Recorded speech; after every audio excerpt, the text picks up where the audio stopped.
Pessoal, boa noite. Boa noite. Como o Rafael, João Pedro falou, meu nome é Fernando de Pado, para aqueles que não me conhecem. Eu sou o atual coordenador jurídico aqui da casa, estou aqui há alguns anos. Tá? E, em primeiro momento, quero agradecer ao grande arquiteto do universo, que é Deus, essa oportunidade que eu estou tendo aqui hoje para conversar com vocês. A nossa palestra hoje, ela é fruto, tá, de estudos, de pesquisas e também de questionamento dos corretores de imóveis. Rafael, tem jeito de baixar o ar aqui. De corretores de imóveis nos canais que o CRES propicia aos inscritos. Que é e-mail, WhatsApp, consulta pessoal aqui no jurídico. Ok?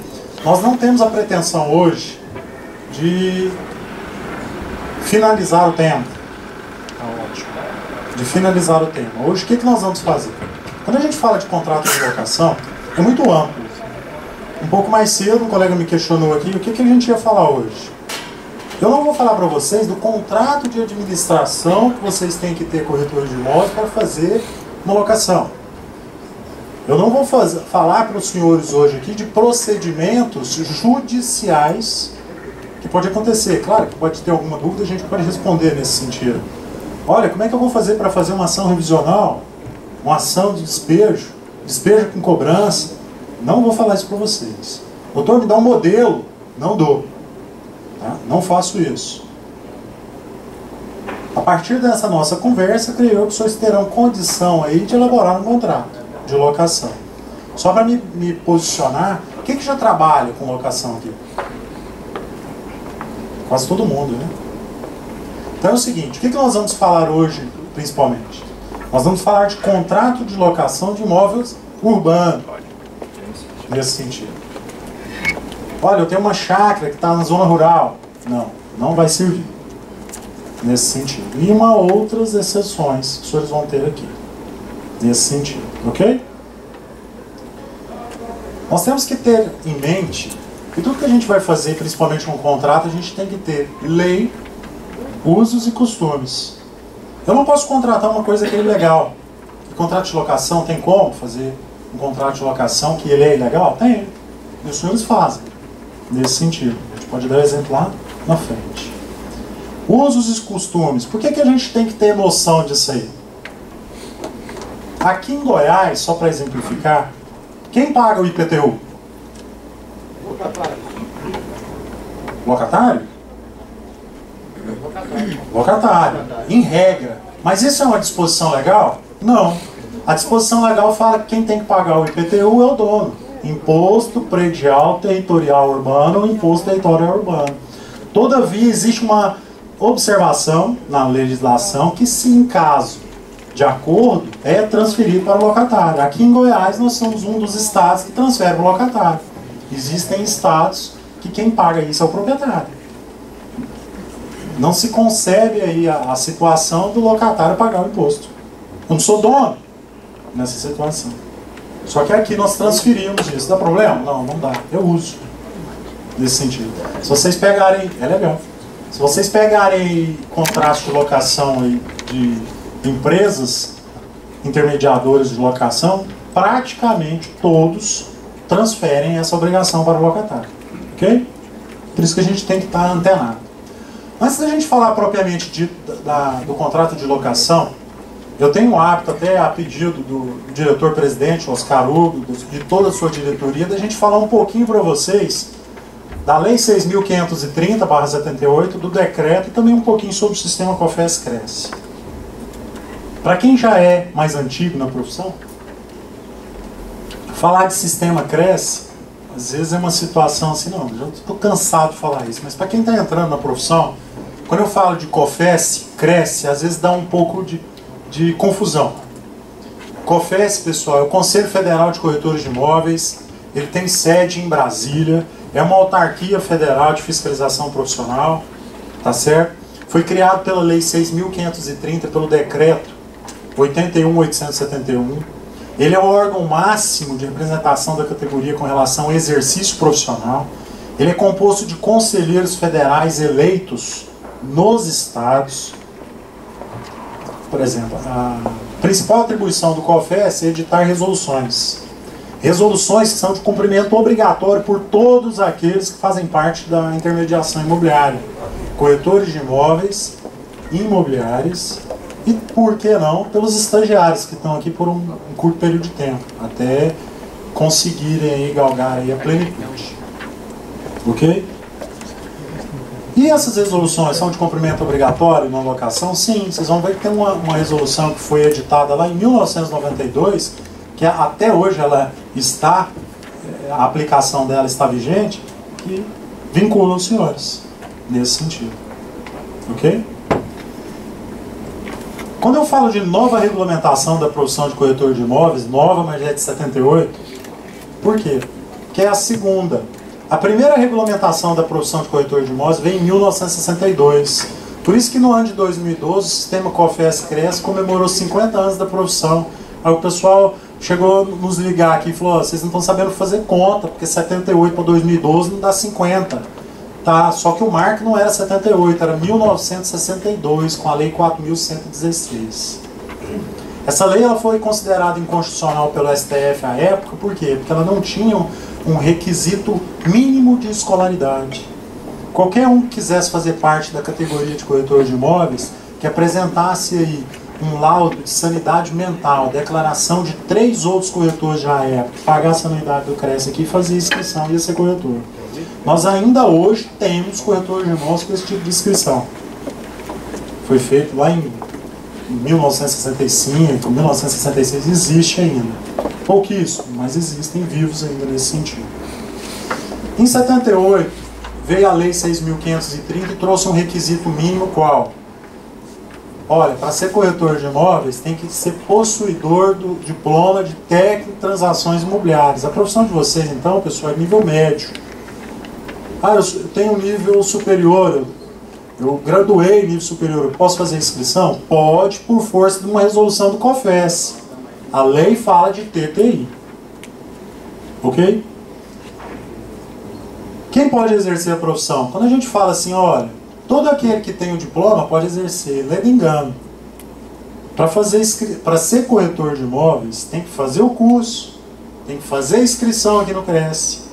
Fazer a inscrição não é suficiente, tem que vir aqui e fazer o juramento. Todos aqueles que são corretores de imóveis aqui passaram por essa fase. Você lá na solenidade você fala, juro e prometo defender tal aqui nessa situação. Isso é uma disposição da lei. Sem aquilo não pode exercer a profissão. Por isso que eu cresço, infelizmente, aqueles que não comparecem cancelam a inscrição. Nesse sentido.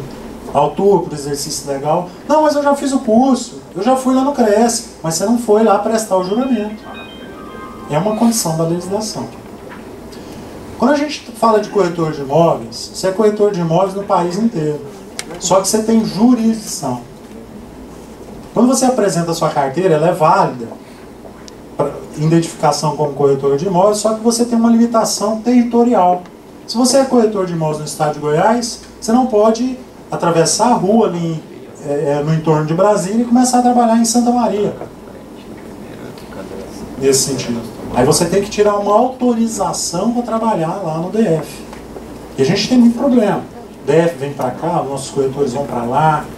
Quem está ali, por exemplo, corretor de Brasília, chega lá em Caldas Novas, nesse sentido, quer vender o entorno, aqui nesse sentido. Então, são corretores de imóveis, querem trabalhar em outro regional, não tem problema. Por 120 dias, inscrição provisória, ou inscrição eventual, melhor me expressando.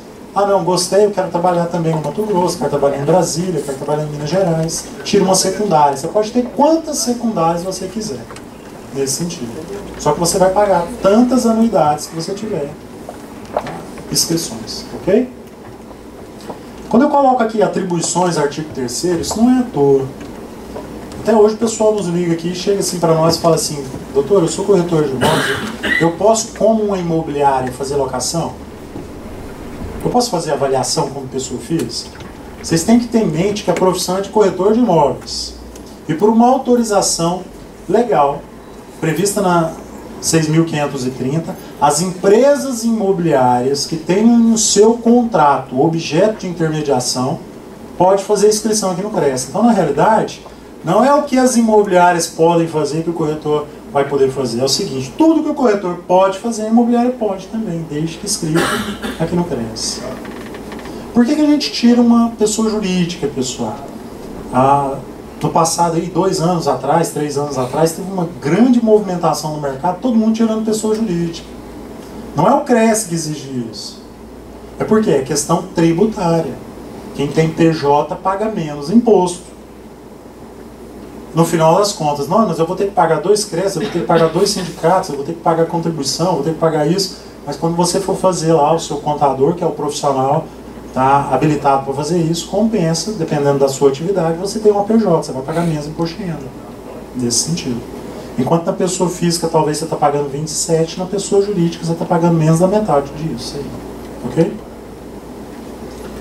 E o decreto, pessoal? Decreto 81.871 é o que regulamentou a Lei 6.530. Na época de sua edição, lá em 78, havia necessidade desse decreto, ele foi editado logo depois. Falei um pouquinho para vocês do COFES, falei do CRES, ou falei da legislação e não falei do CRES, né, que é o regional. E o Conselho Regional de Corretores de Imóveis é a estrutura regional. Nós temos 25 CRES no país. Cumprimento das normas do COFES, da legislação, e nós ficamos com a parte de fiscalizar os corretores, de tirar os contraventores do mercado, disciplinar o mercado, verificar principalmente se vocês estão trabalhando com autorização de vendas, se estão trabalhando com tudo dentro da normatização. Nosso papel é esse, o pessoal confunde, o CRES não é sindicato, tá? O CRES não é associação. Por que eu faço essa colocação? O pessoal tem um anseio, eu vejo em grupos de WhatsApp, em Facebook, o pessoal liga para nós, todos os servidores do CRES aqui recebem essa cobrança, perguntando quando que o CRES vai fazer um clube, como o céu do CRES, como a OAB tem o céu da OAB, quer ter o céu do CRES. Quando que nós poderemos fazer isso? Nunca. Nunca, nunca. Por quê? Todas as nossas atribuições estão previstas na legislação. Na legislação não prevê que nós podemos fazer isso. Então, nós não, se fizermos, nós vamos responder, claro, a diretoria do CRES vai responder lá no Tribunal de Contas da União, porque nós temos autonomia administrativa e financeira, nós não temos aí uma interferência política aqui dentro do CRES, nós não temos dinheiro de fora do governo aqui, mas nós temos que prestar conta do dinheiro de vocês. Eu não posso pegar o dinheiro, quando eu falo eu CRES, eu não posso pegar o dinheiro do corretor de imóveis fazendo uma festa. Eu não posso comprar um carro, eu não posso ter um clube. Eu tenho que aplicar no exercício da profissão, na fiscalização, na normatização, na disciplina. Por que o CRES faz curso, então? Não é essa situação. Nós estamos disciplinando, uma forma de disciplinamento, nesse sentido. Eu acho ótimo. Eu faço um curso, vocês erram menos, vai ter menos termos de representação, menos trabalho para mim, né, João Pedro? Para nós, todo mundo. Ninguém vai ser apenado nesse sentido. Mesmo a gente fazendo curso, divulgando assim, nós temos lá dentro do departamento jurídico mais de 1000 processos disciplinares em curso. Principalmente de apropriação indébita, apropriação de valores de clientes. Isso gera um termo de representação e pode ocasionar o cancelamento da inscrição de vocês. Esses procedimentos disciplinares, eles vão para uma comissão de ética, que são julgados por corretores de imóveis, que emitem o relato, vai para uma turma julgadora. A turma julgadora pode aplicar uma multa que pode chegar até ao cancelamento, só para o COFES. Quem apropria, geralmente, o COFES confirma as penalidades do CRES, que é multa, cancelamento, suspensão nesse sentido. Às vezes, um desvio, considerado até pequeno por muitos, o que seria o desvio? Vocês recebem o aluguel do contrato de locação e retardam ou não fazem o repasse ao proprietário. Isso é apropriação indébita, é ilícito civil, ilícito penal, ilícito administrativo, nesse sentido. Serão apenados. Não tem jeito, pessoal. Tem alegação, tem comprovação, não tem jeito de não apenar vocês. O CRES não vai mandar devolver o dinheiro. Em regra, o profissional devolve. Vai arquivar o processo? Não. Nós vamos amenizar a penalidade. Vai ser o funcionário, o jurídico do CRES que vai apenar? Não. Vai ser o próprio corretor de imóveis que vai aplicar essa penalidade. Com relação ao CRES aqui ainda, eu posso colocar para vocês o seguinte. Tem uma dúvida. Quem faz parte do CRES? São conselheiros eleitos, de 3 em 3 anos. Recebe alguma coisa para ser conselheiro do CRES? Não, ao contrário, ele doa. Por quê? Porque ele tem que doar tempo, ele tem que fazer processo disciplinar. Isso é uma missão do conselheiro. Coloco isso para vocês, porque às vezes o pessoal aí fora fala assim, lá no CRES, o pessoal recebe salário para ser conselheiro. Não recebe não, pessoal. Os servidores aqui são contratados através de processo seletivo, nesse sentido, recebe. Agora, conselheiro não. Conselheiro, ele é eleito, como eu falei para vocês. Nós temos 27 suplentes, 27 efetivos, nesse sentido. Ok? Vamos passar então para o contrato de locação? Antes disso, deixa eu falar um negócio para vocês aqui. Quando eu falo lá no início que a gente tem que seguir leis, usos e costumes, existe legislação que arbitra honorários da corretagem imobiliária? Questionando vocês, vocês pensam que tem? Tem alguma legislação? Tem.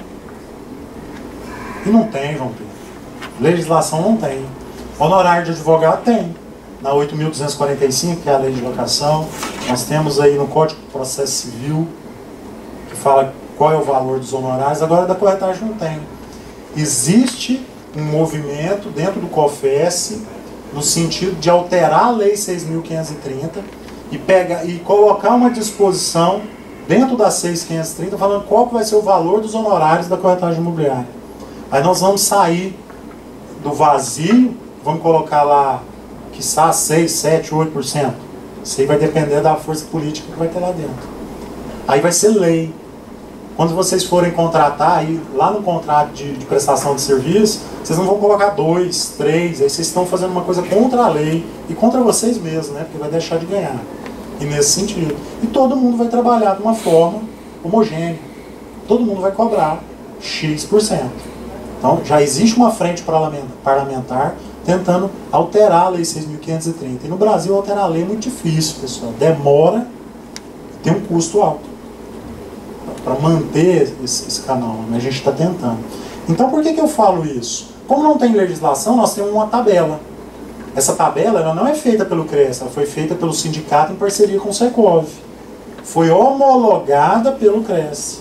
E os senhores deveriam seguir essa tabela, porque se não seguir é falta ética. O que essa tabela fala para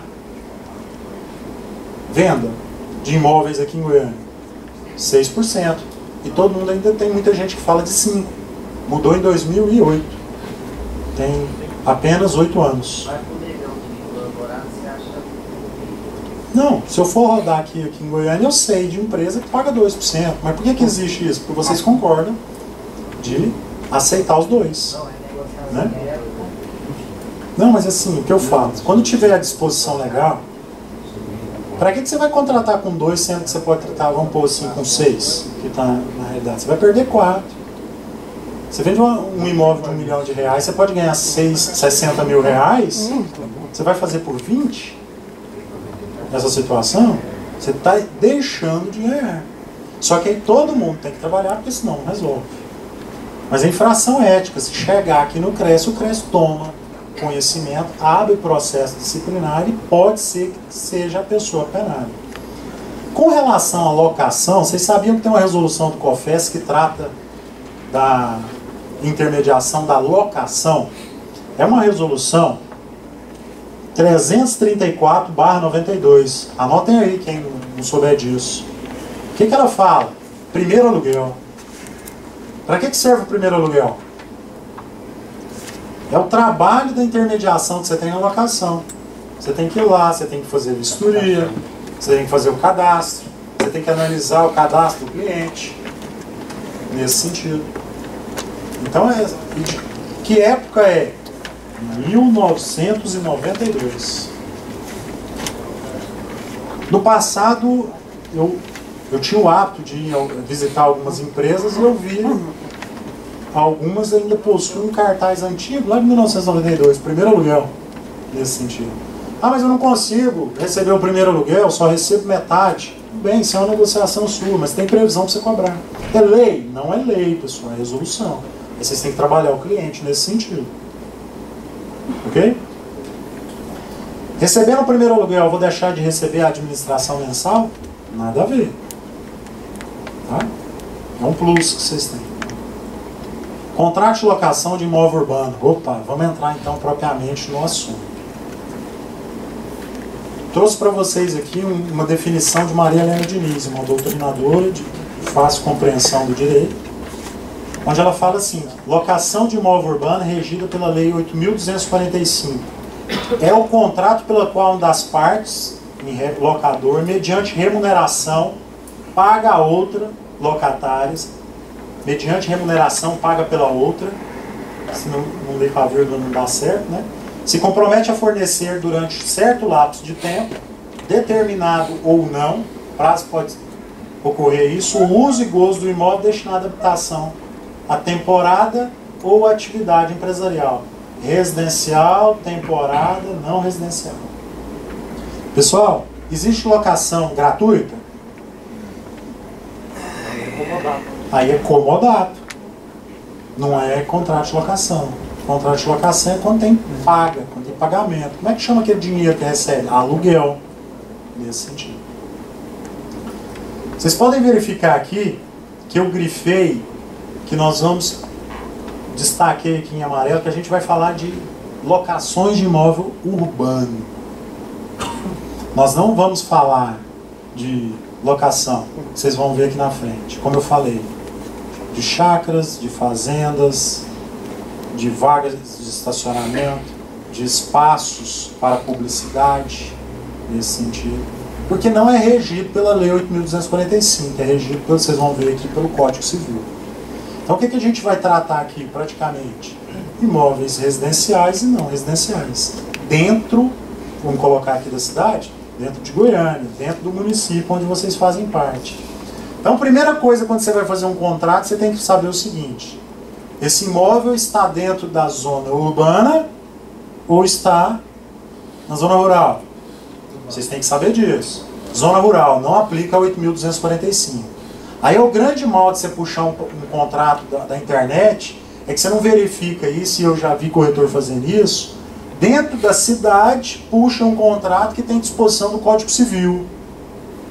Não aplica, pessoal. Não pode. Vai dar prejuízo para o cliente, vai ser responsabilizado. Dentro da cidade, 8.245. Essa lei ela tem 90 artigos.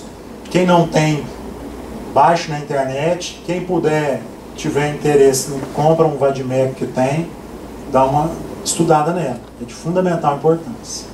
8.245 regula a locação de imóveis urbanos. Olha, o artigo 1º. Aí eu coloco o seguinte: olha, e aquelas locações que eu falei para vocês? Continua pelo Código Civil. As locações, interessante isso aqui. Quando eu falo que é as locações de imóveis de propriedade, se eu estou locando um imóvel que é de propriedade da União, do Estado, municípios, autarquias, fundações, Código Civil. Agora, se eu estou alugando para esses entes, 8.245. Ah, Código Civil não. Aqui, ó, é de propriedade. Ok? Vou alugar uma parte hotel. Vamos pegar aqui o João Pedro como exemplo, lá na cidade de Caldas Novas. Vou fazer 8.245? Não. Hotel, residência? Não. Vou fazer pelo Código Civil. Tá? Ah, não, eu estou pegando um imóvel urbano e vou fazer por temporada. Vou aplicar 8.245, que tem essa vigência. Aí tem o prazo também. Ok? E quando a gente fala também de arrendamento mercantil, não se fala de 8.245, não. Pode ser dentro da cidade, qualquer tipo de forma de arrendamento, qualquer modalidade, melhor me expressando, você vai utilizar outra legislação, não a 8.245. Muita atenção, requisitos básicos de um contrato. Com isso aqui você faz um contrato de locação. Nunca fiz um contrato. Com esse esqueminha que eu fiz aqui, vocês vão fazer um contrato. Vamos lá? Todo contrato, pessoal, contrato tem que ter no mínimo duas partes. Ele tem que ser bilateral. Tem contrato só de uma pessoa? Não, é manifestação de vontade, não é contrato. Esse contrato é contrato bilateral. Aí o que vocês vão colocar é o seguinte: identificação das partes. Aí a gente vai ficar um tempão falando disso aqui. Quando eu falo de identificação das partes, vocês têm que completa, melhor me expressando aqui, vocês têm que ter em mente o seguinte: você está lá no seu escritório, chega uma pessoa querendo locar um imóvel. Você sabe que ele reside, se for, por exemplo, dependendo da situação, você sabe que ele reside no imóvel, você vai fazer esse contrato. Não façam isso. Para fazer um contrato de locação ou qualquer outro contrato, você tem que ver documento. Qual que é o documento que habilita vocês verificarem aí a titularidade do imóvel? Uma escritura? Cara, que lindo. Pessoal, parabéns. Certidão de matrícula. Mas eu queria só um parênteses aí. Eu fiz um curso de arte das leis, diz que quem é proprietário do imóvel, desde que ele não tenha escritura, você pode locar o imóvel. Não estou falando para o senhor que não pode. Eu estou falando que como corretor eu não faria o contrato. Questão por quê? O exemplo que eu dei, a pessoa sabe que a pessoa mora lá há 20 anos. Não vamos pôr 20 não, vamos pôr, dependendo do imóvel, vamos colocar um imóvel grande. Aí o que ocorre? Aí só vai fazer o contrato de locação, não pega documento não, vai pôr lá, fulano de tal vai alugar. Só que às vezes ele não é dono, o imóvel é da avó dele, da mãe. Quem tem a titularidade do imóvel? Quem está no registro. Quando eu falo, por exemplo, se eu falasse para vocês assim, ó, ah não, ele tem escritura? Pode? Não. O fato dele te apresentar uma escritura não quer dizer que ele ainda é proprietário. Pode ter mudado, não pode? Se a certidão vale 30 dias.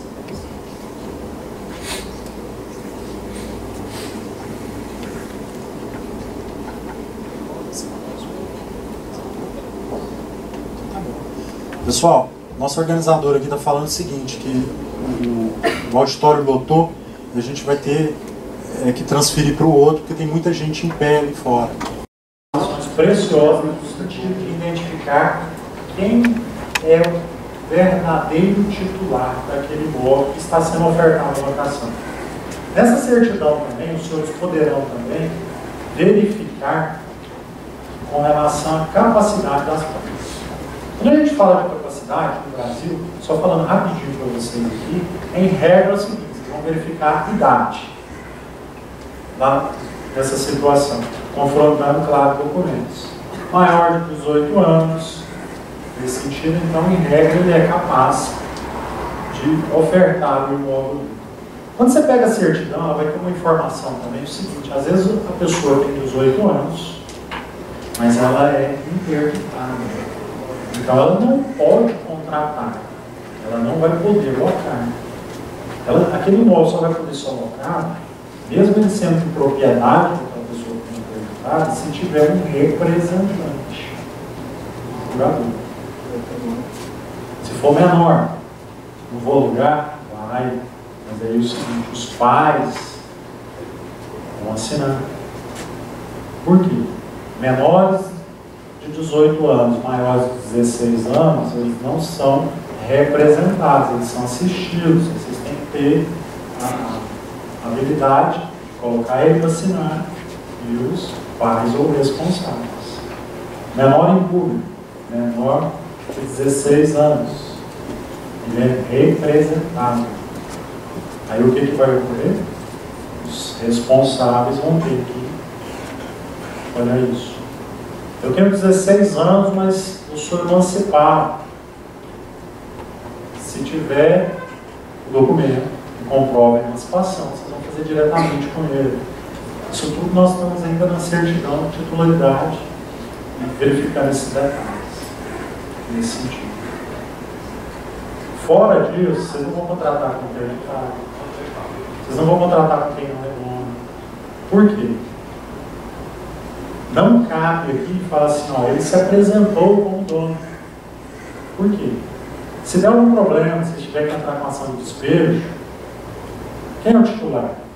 A outra parte vai impugnar isso tudo na ação, vai bagunçar tudo e vai responsabilizar quem? Os intermediadores.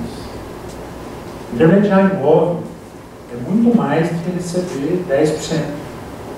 Em regra, vocês recebem de administração, vocês têm que cuidar do patrimônio da pessoa, pagando 10% para que aquele imóvel seja administrado. Se vocês estão cobrando aí até uma justificativa para cobrar o primeiro lugar, você tem que fazer essa análise toda. Isso não é rápido fazer uma análise. Tem gente que pega, chega na imobiliária de vocês e fala, bate um contrato aí. Não, não é assim não, você tem que analisar aqui, não é assim? Então, nesse sentido. Identificação completa das partes. Detalhe. Quando eu falo em identificação completa, endereço, vai colocar, por exemplo, aqui em Goiânia, vai colocar que ele é residente em Goiânia não. Goiânia é muito grande. Tem que colocar o endereço completo. Nesse sentido. Tem gente que tem esse vício, essa técnica redacional equivocada, que coloca assim, residente na cidade de Goiânia, Senador Canedo, Caldas Novas, Aparecido, Leolândia. Gente, como é que vai achar isso online? Difícil. Quando a gente fala de identificação do imóvel a ser locado, você tem que tirar as informações também, em regra da certidão, da matrícula do imóvel. Vai falar que, por exemplo, o que tem nesse imóvel? Olha, lá tem uma construção, uma casa unifamiliar, com 3 dormitórios, com 2 salas, com tantos metros, nesse sentido. O que tem que colocar isso no contrato, pessoal? Mas na frente vocês vão fazer uma vistoria. Você aluga com 3 quartos, de repente você recebe um irmão só tem 2. Ele jogou uma parede, fez lá uma, sei lá o que. Nesse sentido. Aí você vai querer reclamar, vai querer entrar com uma ação para receber o valor necessário para fazer a adequação. Se não descrever o imóvel, tanto no contrato como na vistoria, não tem jeito. Você pode contratar o melhor advogado que tiver. Não vai ter jeito de fazer milagre. Tá? Com relação ao imóvel, é interessante você colocar qual é a documentação que lhe foi apresentada. Eu posso alugar uma posse? Posso. Eu recomendo? Não. Dependendo do tipo de documento que eu tenho. Por quê? Porque lá na frente você vai precisar de documentação. Tem que ter cuidado com relação a isso.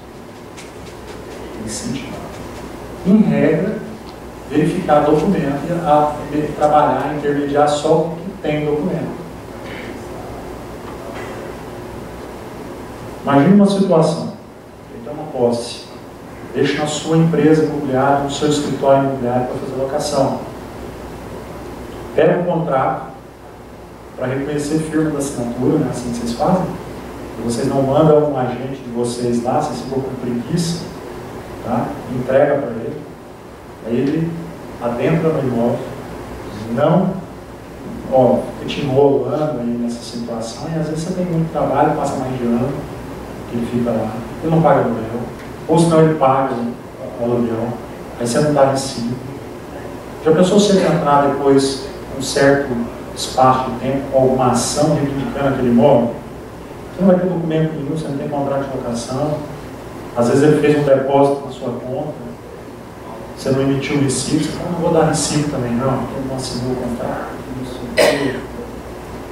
Aí a situação só vai complicando. Tem pessoas que são especializadas aí e vai prejuízo a outras pessoas. Esse contrato também, pessoal, voltando aqui, ele vai ter que ter o valor do aluguel estipulado. O valor do aluguel, esse tópico é muito interessante. Quando a gente vai, principalmente na periferia das cidades, o pessoal costuma alugar imóvel, por mais que seja proibido por lei, vinculado ao valor do salário mínimo. Totalmente errado. É vedado pela lei. E tem gente que coloca. Se você quer alugar um imóvel pelo valor do salário mínimo, não coloque o valor do salário mínimo. Você coloca lá, qual é o valor? R$880. Tem uma similaridade com o valor, só que você não coloca o salário mínimo. Quando o salário mínimo subir, você vai poder pôr R$950 ou R$1.000 o valor? Não. Tem uma regra como vai ser reajustado. O primeiro você pode até colocar esse valor. Agora, subir o salário, você pode pôr assim um reajuste, subir o salário mínimo, vai subir o valor do aluguel também? Não pode. Com relação aí ao prazo para pagamento, se você não estipular qual é o prazo para pagamento do aluguel, a legislação, mesmo que não esteja escrito no seu contrato, a legislação traz como qual vai ser o vencimento. 6º dia após o vencimento. Bom, 6º dia após o vencimento. Ok? Pegou os dois? Identificação do local do pagamento. Para que está colocando isso? Isso é uma disposição legal. Se você não colocar onde vai ser pago o aluguel, você vai ter que ir lá no imóvel receber. A legislação traz isso. Pode mudar? Pode. Como é que vocês falam? Olha, tem gente que tem carteira, trabalha com carteira, vai ter que ir lá na imobiliária pagar. Tem uns que trabalham com depósito bancário, não recomendo, mas tem gente que trabalha com depósito. Tem gente que trabalha com boleto. Pessoal, com relação ao boleto, é uma curiosidade: não cobrem a taxa do boleto. Existe uma empresa grande, que eu vou falar o nome, antiga, que foi condenada a pagar uma indenização por causa disso, e foi estipulada uma multa diária para cada boleto que ela expedisse. Vocês têm conhecimento disso? Empresa grande. Se procurar no técnico judiciário, vocês acham não. Só um detalhe, né?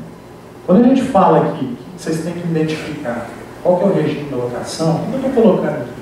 Se ela vai ser residencial, não residencial, por temporário. Por que tem que identificar isso? Porque prazo é diferente. Prazo da locação. Eu posso fazer um contrato de locação por um prazo inferior a um ano? Posso? 6 meses? Um dia? Posso. Não é aconselhável, mas eu posso fazer isso. A situação posso fazer. A legislação, ela não limita o prazo da locação. A lei de locação. Ela coloca o seguinte, ó, locação não residencial. Isso, nós já estamos lá no artigo, se eu não estou enganado, tem aqui, acho que lá para 46, mais ou menos, 46, 47. Se a locação é não residencial e for inferior a 30 meses, ela tem um tratamento. Então eu posso fazer por 12? Posso. Posso fazer por 6? Posso. Aí eu vou chegar no ponto que vocês vão ficar assustados. Se ela for superior a 30 meses, quando chegar no ponto do término, a locação se desfaz. Se ficar por 30 dias, vai para prazo indeterminado. Aí vocês podem, por exemplo, pedir um imóvel. Se ela for inferior a 30 meses, 12 meses, passou os 12 meses, e passa, né, gente? Não tem muita coisa para fazer, você deixa aquele locatário lá por mais de 30 dias, aí vai para prazo indeterminado. Ele é um locatário exemplar, ele paga no dia do vencimento. Aí você quer tirar ele, tem jeito? Não tem jeito. Sabe quando vocês vão poder retomar esse imóvel? Não joguem pedra em mim, fui eu que fiz, foi o legislador.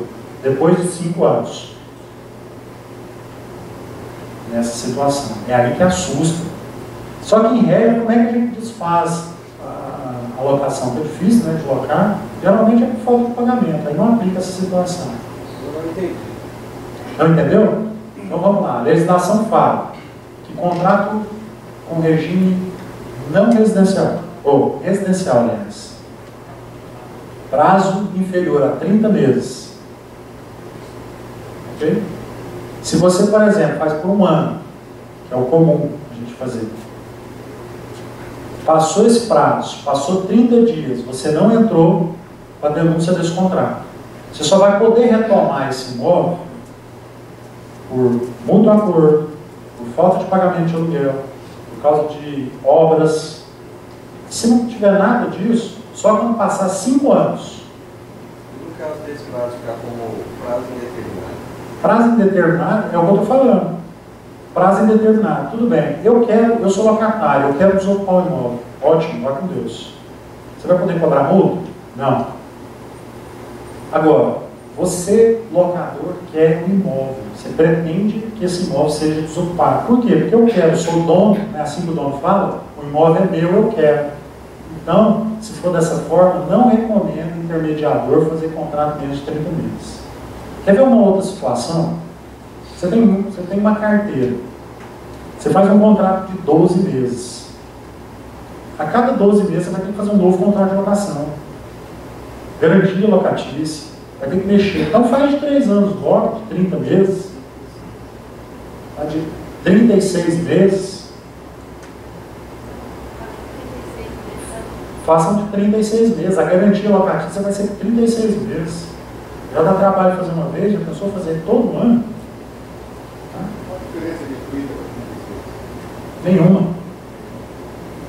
A legislação fala o seguinte, que a pessoa vai poder entrar com ação assim, quando a gente vai colocar a situação de qual é o reajuste, tem gente que fala assim, acordo, pessoal, e se não der acordo? Se não colocar mais nada, se não der acordo não tem aumento, correto? Só vai poder revisar isso depois de 3 anos. Então se não tem 3 anos não pode.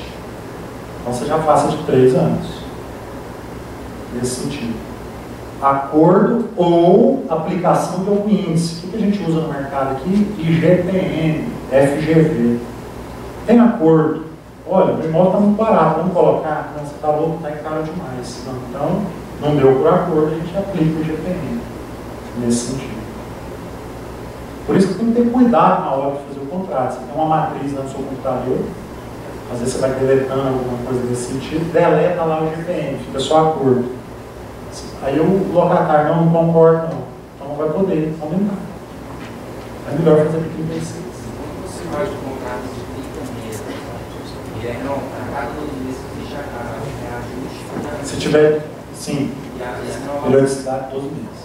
Acabou os 30 meses, e o contrato automaticamente vai ser renovado por prazo determinado. Aí existe essa questão dos 5 anos aí ou não? A partir de qualquer momento o locador. Não, aí o que eu falei para você, se ele for abaixo de 30. Então, aí perdeu. Quando deu 30, ele acaba. Aí ele tem prazo, ele vai para prazo indeterminado. Aí o que você pode fazer? Qual que é a sua dúvida? Eles têm que fazer um termo aditivo para continuar com o locador para Sim, você tem que fazer. Eu não faria nenhum termo aditivo, fazer outro contrato. Outro. Tá? Porque quando você faz um aditivo, geralmente nós não somos previdentes. Você vai esquecer de pegar a assinatura do fiador. Aí o fiador vai falar que ele garantiu só 30 meses, ele não garantiu 60 meses, nesse sentido. Aí você vai ter que começar a ter problema. Em que pese quase todos os contratos de vocês têm aí que a locação ela perdura até a devida entrega do imóvel, que é o artigo 39 da Lei 8.245, o pessoal vai alegar a súmula do STJ, que se eu não estou enganado é a 214, que no fim do prazo cessa tudo.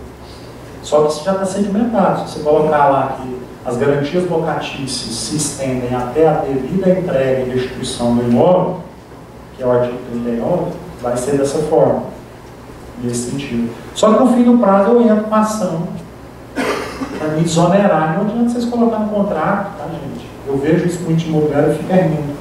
Fala assim que não, locatário, a partir desse momento,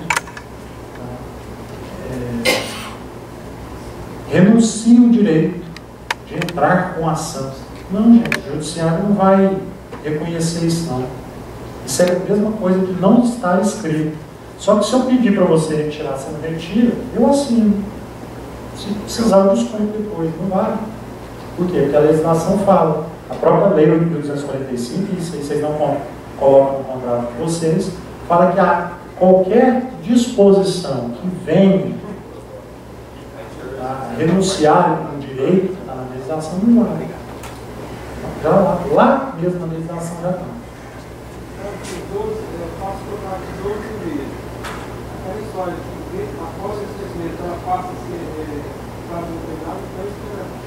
Não, essa história, na história não, é lei. O que está lá no artigo? Locação residencial, prazo inferior a 30 meses. Então, o seu caso, 12 meses. Acabou o prazo do contrato, ele passa-se, e você deixou ele lá por 30 dias, por prazo indeterminado. O que você tem que fazer nesse prazo de 30 dias? Pedir, olha, vamos fazer o seguinte, vamos entrar num acordo, vamos ocupar um imóvel, não sei o que, nesse sentido. Ou renovar. Oi? 12º mês. O que tem 12º mês? Antes de vencer esse contrato, pedir um novo contrato para ele continuar no imóvel. Sei. Pode ser feito dessa forma. Ele não pode esperar os 12 meses. Não pode finalizar os 12 meses. Quando finalizar os 12 meses, não pode passar os 30 dias. Não pode passar 30 dias depois. Em regra, pessoal, não faz contrato por 12, não, vai ficar sofrendo. Comercial também aplica. Comercial diferente. Comercial, quando fala do prazo, depois do prazo, tá? A legislação é diferente, no prazo termina o contrato. Aí você, por exemplo, eu quero continuar a locação, vou fazer outro. Se quiser, tem toda uma legislação, está lá no artigo 47. Vocês têm que dar uma dica.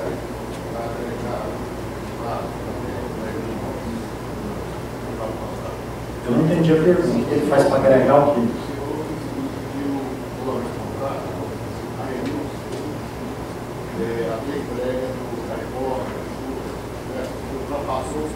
Não é renúncia não. A questão é a seguinte, você tem que falar que a garantia locatícia, ela vigora até a devida entrega e restituição do imóvel. Isso aí é disposição legal, artigo 39. O senhor vai colocar dessa forma. Agora, existe uma cláusula, por exemplo, assim,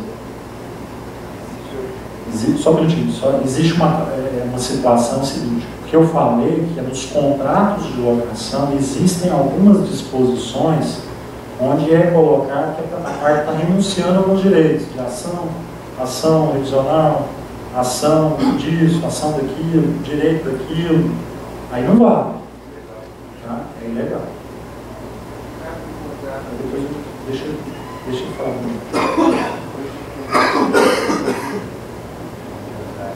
Vamos falar mais alto, pessoal, para todo mundo escutar.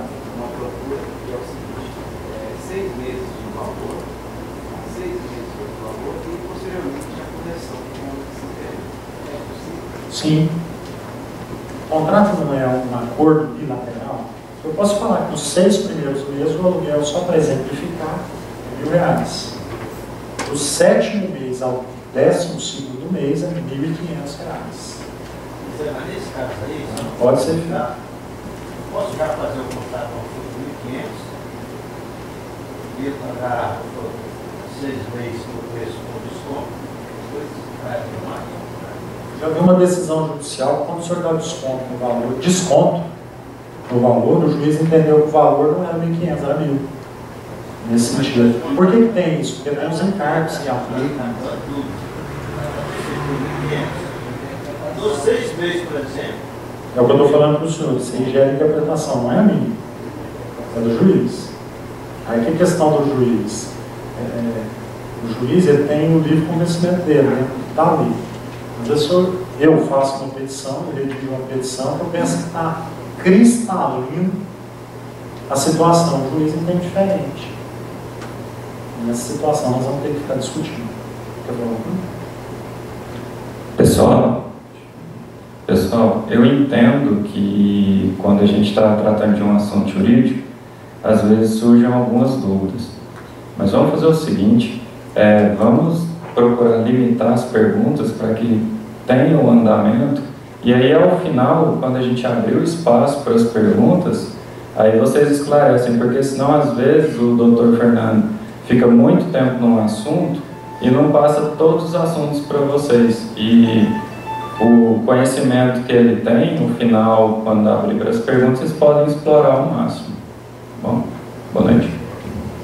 Pessoal, então, assim, voltando, Então vamos pegar essa metodologia para a gente correr um pouquinho, porque senão a gente fica aqui o seguinte, o Rafael já me deu uma bronca hoje, porque não tem mais não. Então vamos lá. A gente falou de prazo. Por que eu fiz essa ênfase toda no prazo? Porque é muito importante a questão do prazo da locação. Gera muita dúvida, olha, eu posso alugar por 12, tá?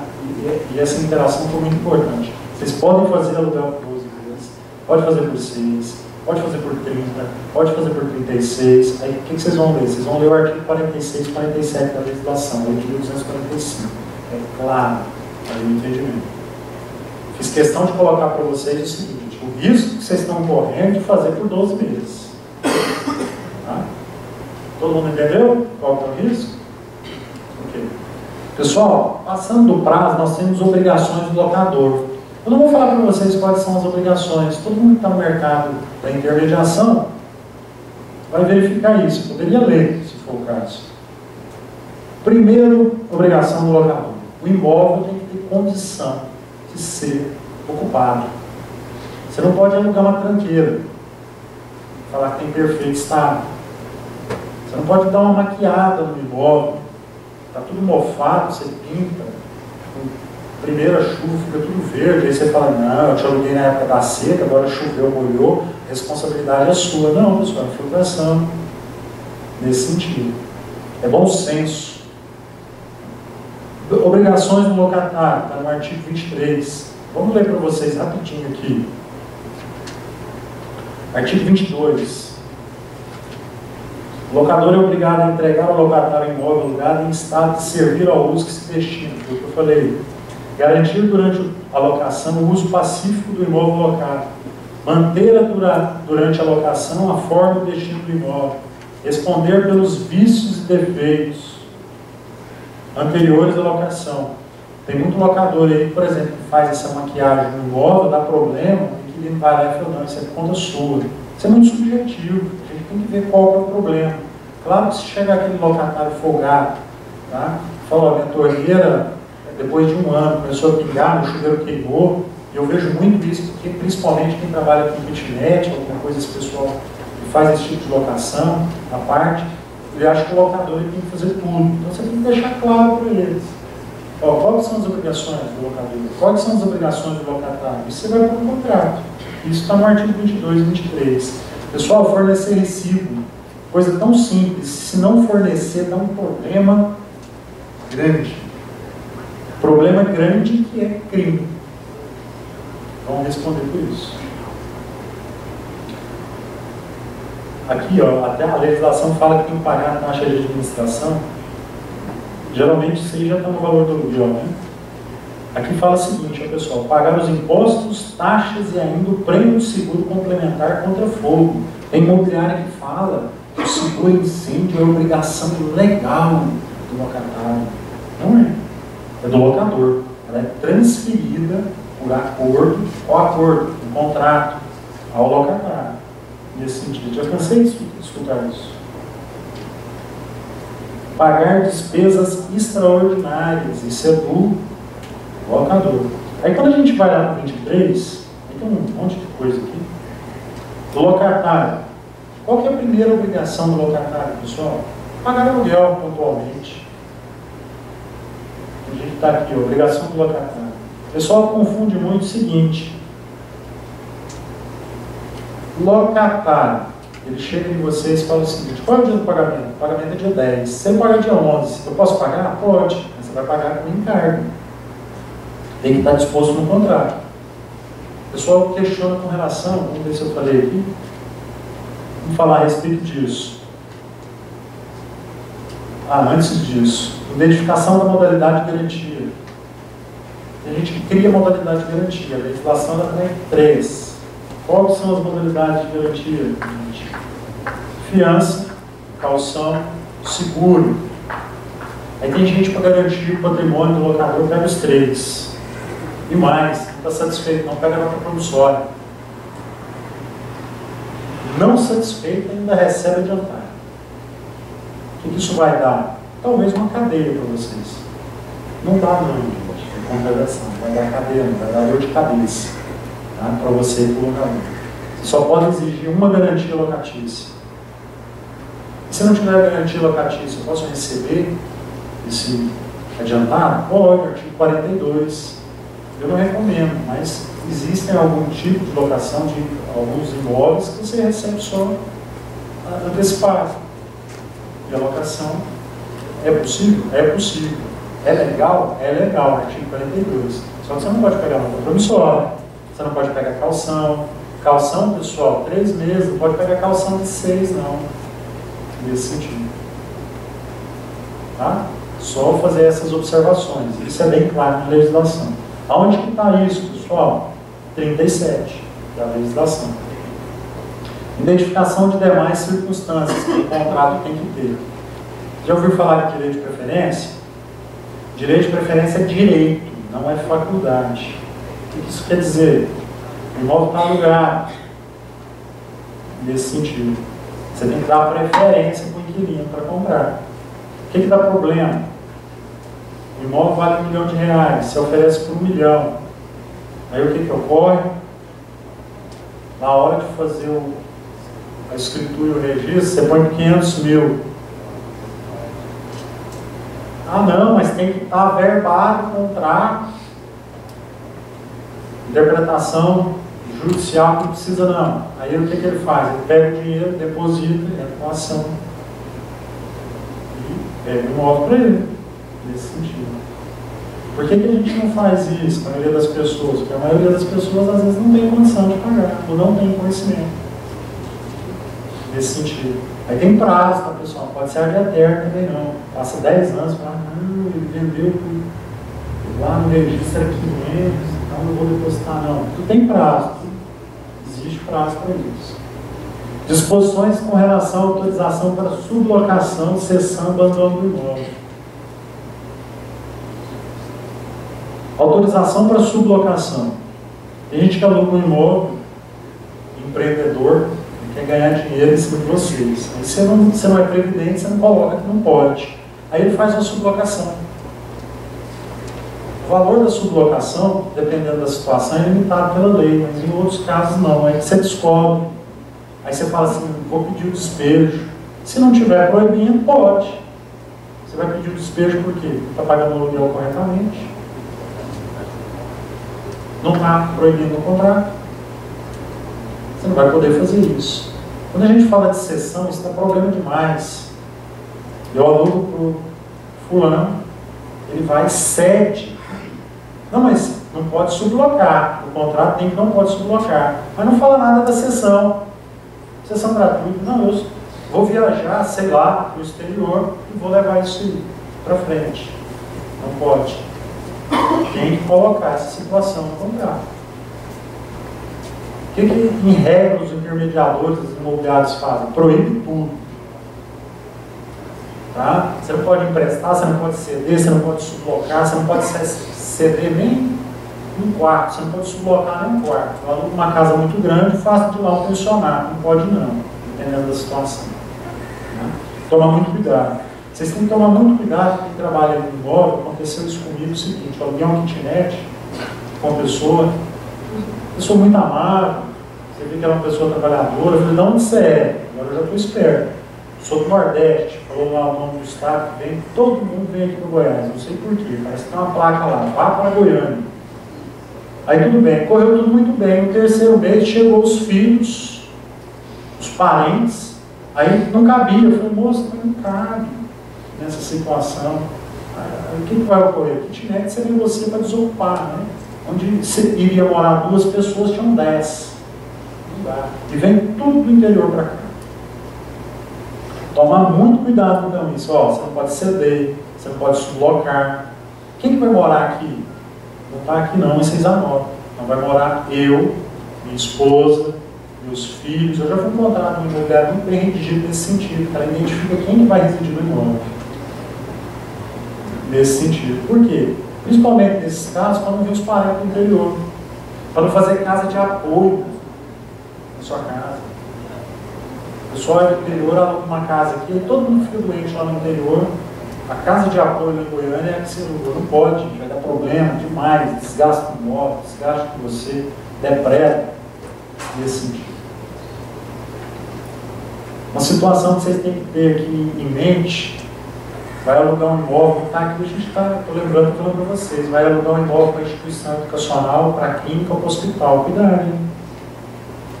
O que parece ser bom, na realidade vai ser uma bomba. Porque se você precisar rescindir esse contrato, tem regra especial. Você não tira esse espaço de lá, não. Você não consegue despejo.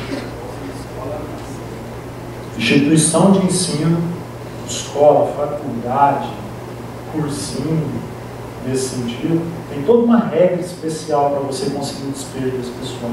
E hospital, então? Cuidado.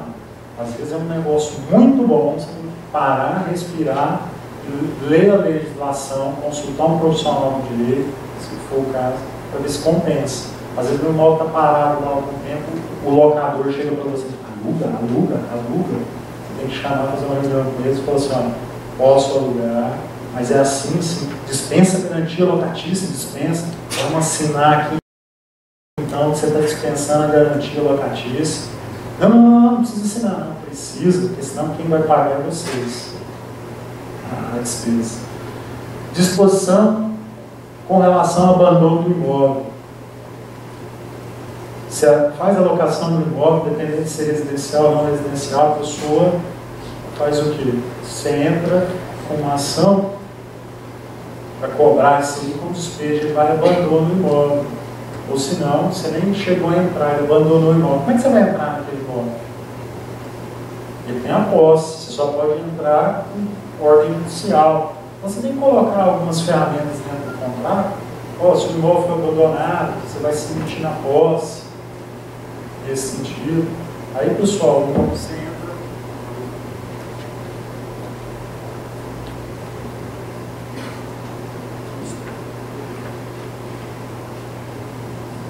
Aí você verifica o imóvel, está cheio de imóveis, você pode chegar e jogar tudo no lixo, jogar tudo lá fora. Não, você responde por isso, eu já vi o corretor fazer isso. Tá? Da processo judicial, da boletim de ocorrência, processo judicial, ação de indenização, termo de representação do Cresce. Não é pegar os trem tudo e jogar fora, não. Vocês não estão nos Estados Unidos, pode fazer isso não. Então tem que fazer o quê? Muito cuidado. Tem que colocar essa disposição do abandono dentro do contrato. Disposição contratual acerca das benfeitorias eventualmente edificadas. Que dá uma dor de cabeça tremenda. Vocês têm que ter em mente, quando vocês falam de benfeitoria, que existem 3 tipos. Todo mundo sabe, né? Úteis, necessárias e voluptuárias. As voluptuárias não são passíveis de indenização, de retenção, em hipótese alguma. O que são as voluptuárias? É para melhorar o uso do imóvel para o locatário. Úteis e necessárias, se você não colocar à disposição expressa no contrato que elas não serão indenizadas, o locatário tem direito à retenção. É uma situação horrível que vocês vão passando. Porque ele para de pagar o aluguel e falou assim: não, eu vou ficar com esse. Eu fiz uma benfeitoria de X reais, não é voluptuária, não tem disposição no contrato, eu vou deixar de pagar o aluguel até compensar aquela situação. Em regra, como é que está o contrato de vocês, quem já trabalha? Que não é passivo de indenização, nesse sentido. Aí o que ocorre? Teve um acordo, ele assinou. Ah, mas eu não li, não leu porque eu não quis. Tá? Entendi. Mas cuidado que vocês colocam, tá, gente? Não vamos colocar aquela letra 8, não. Vamos colocar a letra. A que restringe direitos é coisa pequenininha. Você, quando bater lá no judiciário, isso foi aquilo. Tá? Vou colocar do mesmo tamanho, vou colocar as situações que restringem o contrato, nesse sentido. Vamos falar aqui, ver se eu falo aqui. Falo. Então, vou falar agora. Com relação a essas, se vocês seguirem essas disposições, vocês vão fazer um contrato de locação, só com esboço. Já vai fazer. Contrato de locação eu posso fazer hoje não tem, né, sacolinha, mas antigamente tinha o papel do saquinho de pão. Posso fazer no saquinho de pão? Pode. Posso pegar lá na padaria, pegar uma caneta, pega esse esboço aqui e faço um contrato de locação. Vale? Vale. Sim. Nesse sentido. Só que vocês não vão fazer isso, né, gente? Profissionais da corretagem imobiliária, profissionais vão fazer tudo digitado, tá? Sem entrelinhas, sem rasuras, sem cláusulas dúbias. Considerações gerais. Objeto do contrato, locação de imóvel. O que eu falo para vocês? Não esqueçam de colocar o regime, se ele é residencial, não residencial ou temporário. Observação da titularidade, capacidade, estado civil. Pessoal, interessantíssima essa colocação aqui que eu estava esquecendo de passar para vocês. Quando eu falei lá atrás que o prazo pode ser qualquer prazo, não falei isso? Se for por mais de 10 anos, se a pessoa for casada, vamos colocar casado no regime universal, casamento universal ou comunhão parcial, porque se for separação não precisa. Se for por mais de 10 anos, por exemplo, tem que ter a vênia conjugal, senão não vale. Não, mas tem contrato mais de 10 anos? Tem sim, nesse sentido. Tem que ter a vênia conjugal, senão não vale. Titularidade do imóvel, se o locador é o proprietário, nós já falamos disso, capacidade, falando de mais estado civil, modalidade de garantia de fiança. Pessoal, qual que é a modalidade de garantia mais comum? A mais comum é a fiança.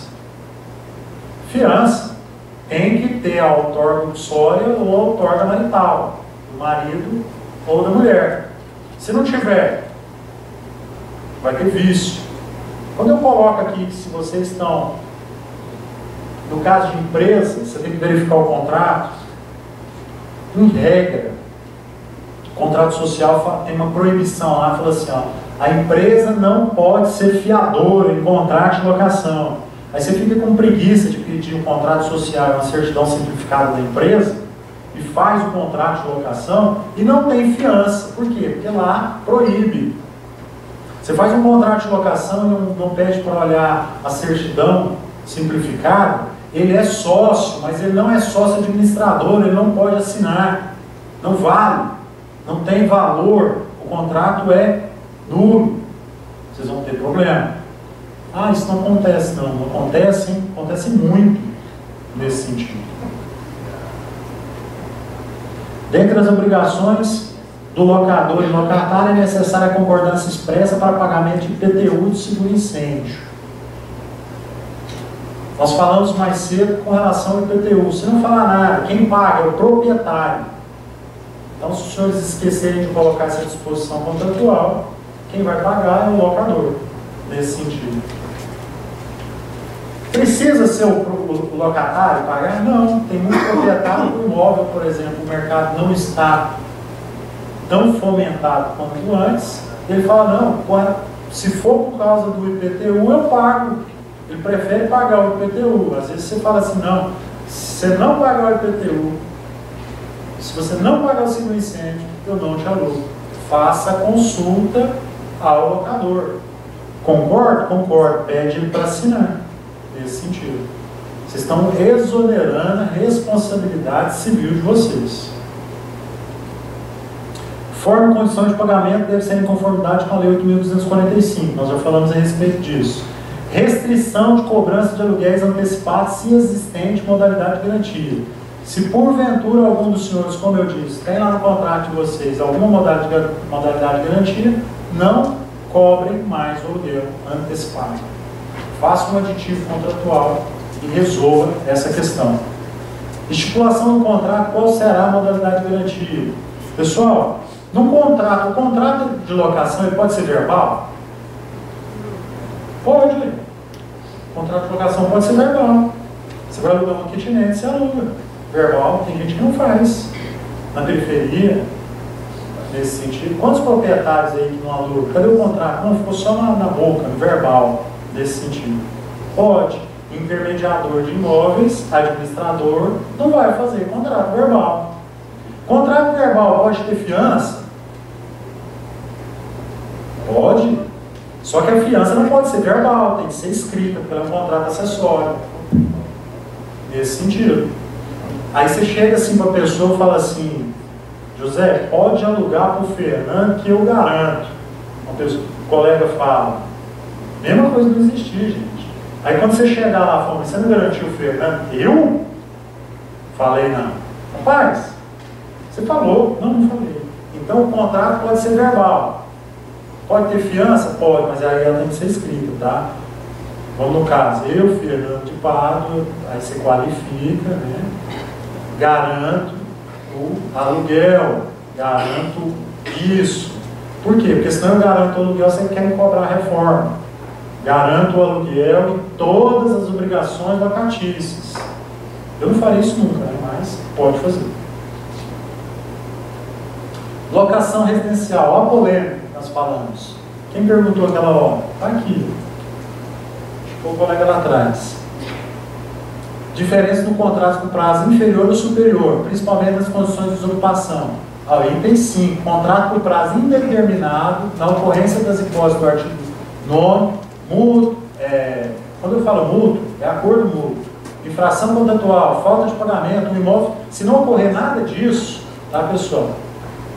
Aqui não é não, tá? É não ocorrência mesmo, tá certo? Se não tiver atraso de pagamento, se não for acordo mútuo, se não for pedido para fazer uma demolição, reforma, esse tipo de coisa, 5 anos o prazo.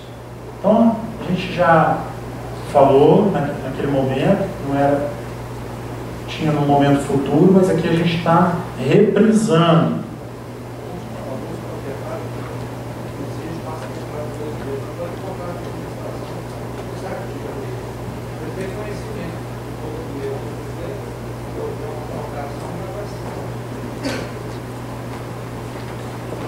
Nosso colega falou aqui, perfeito, quer fazer por 12? Tudo bem, faço por 12, mas coloca anuência. Sabe o que eu coloco nos contratos que eu redijo? Eu coloco 36 meses e coloco uma válvula de escape para a pessoa não pagar multa. Porque é o seguinte, quem quer alugar é assim, não, mas eu não vou pagar multa não. Meu amigo, você está acabando de alugar o imóvel, você está pensando em multa? Mas vamos lá, aí o que eu coloco? Coloco uma disposição. No 11º mês, se ele me notificar, falar que ele quer desocupar, eu não cobro a multa. Não hipótese. Mas de toda forma, eu estou amarrando ele na garantia locatícia de 36 meses. E se no 13º ele fica essa história para cima de mim? Vou cobrar a multa do período que falta ainda, proporcional. Pessoal, com relação à multa, não coloquei aqui, vamos parar de colocar 3 meses de aluguel, 4 meses de aluguel. Tá? Isso é ilegal. A multa no contrato de locação, não multa moratória, multa penal, cláusula penal. Ela é proporcional ao tempo que falta para vencer o contrato. Não adianta vocês colocar 4 meses, eu assim, normal. Sem problema, eu vou discutir isso depois. Se não cobrar, não paga. Infração, você não pode cobrar uma situação que é ilegal. Vai para o judiciário para ver o que vocês estão vendo.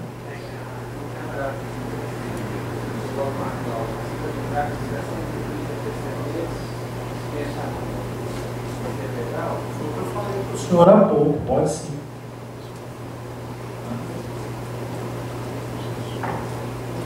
Qual que é a multa, pessoal, mais usual no mercado? 10% do em cima dos valores dos aluguéis que ainda vão vencer. Posso colocar 30?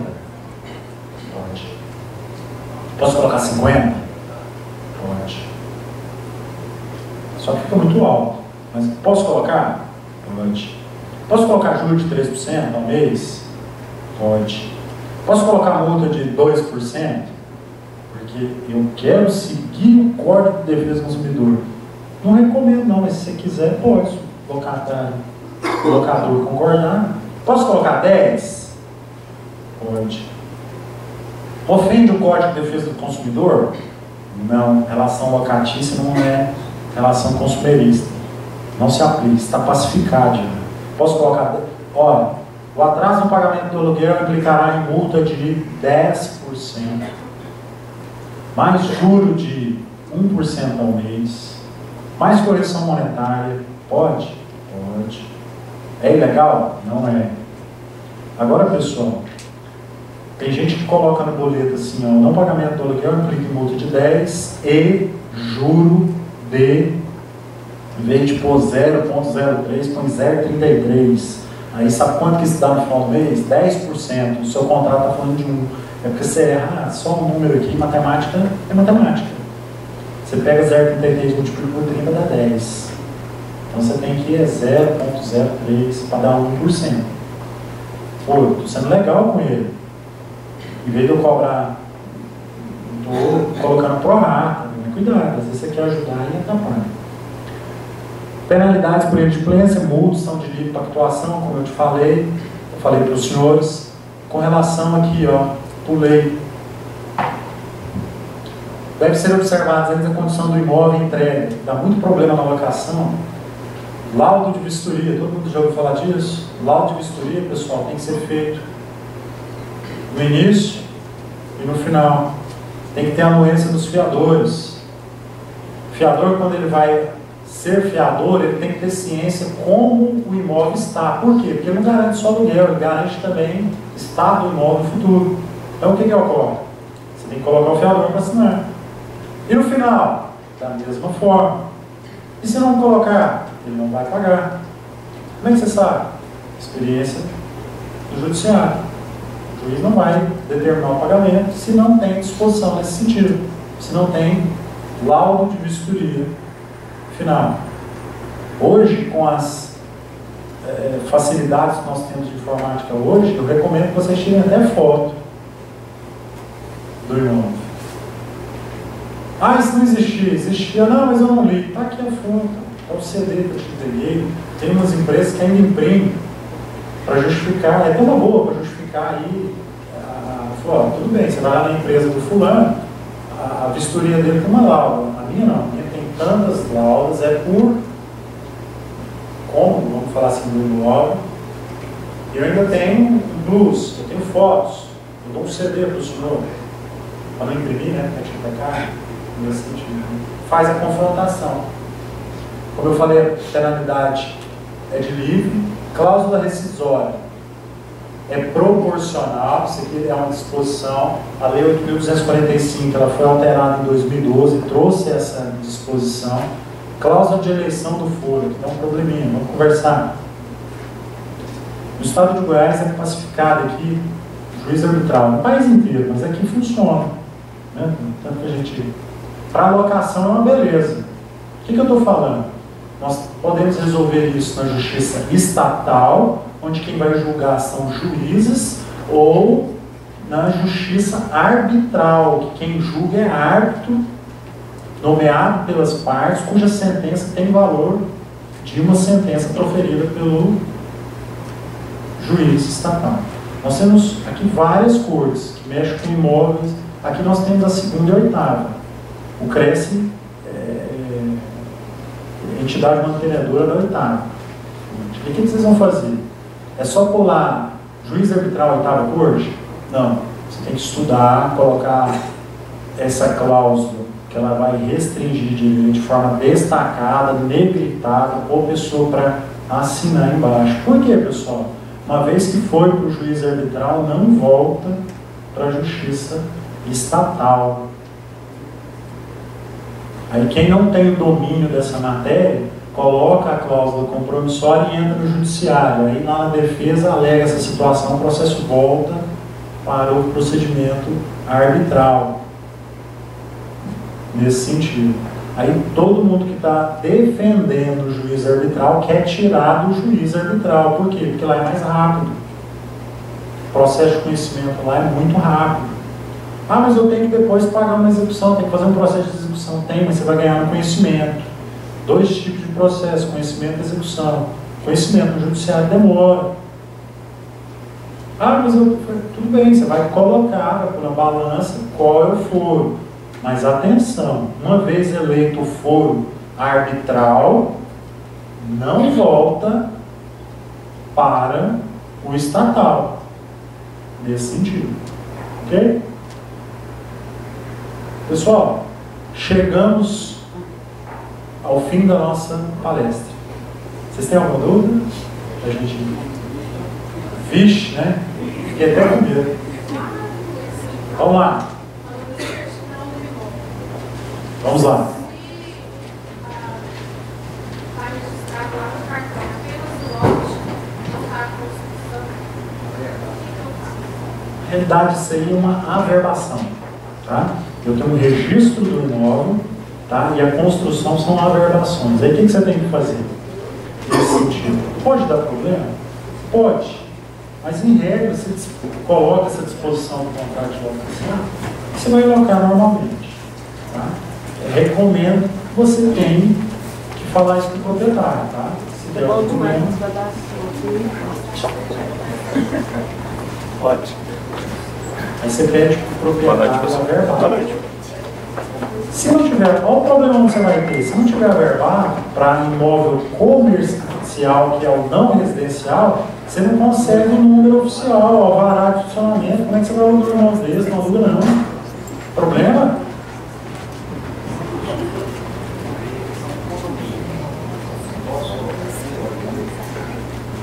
Condomínio, quem paga é o locatário, pessoal. Lá no condomínio que tem uma tangente, ó, despesa ordinária ou despesa extraordinária? Despesa extraordinária, quem paga é o proprietário. Se for despesa ordinária, aí quem paga é o locatário, isso é a disposição de lei. Tá? Eu tenho uma situação no estado, lá no Ceará, que o pessoal coloca no boleto pagamento de aluguel já a taxa de condomínio, às vezes energia, água, já volta tudo.